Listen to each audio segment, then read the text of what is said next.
Bugünkü oyunumuz olacaq təyyarə кейsi. Amma oyuna başlamamışdan öncə sistem tamlarını baxsın. Sağ olun, sağ olun. Sağ olun. Davam edirik, davam edirik.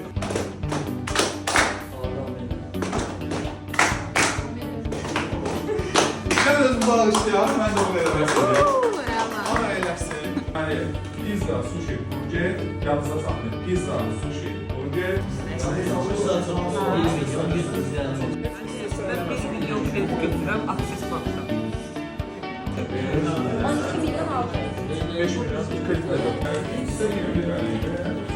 21 nəvələ içimə əlavə vərəq verilməyəcək. Ona görə sistemdə nəticə onu düzəldir. Aydındır. Siz tutaq ki,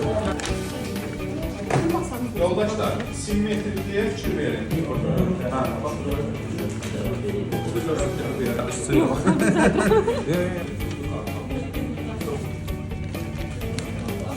Şamı düzəldir.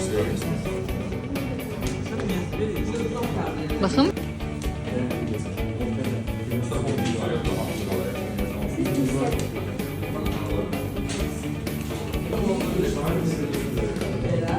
Satımız tamamdır. Satımız tamam. Yaxşı qəbul edirik. Sizin əlavə 500.000 manat qazanma şansınız var.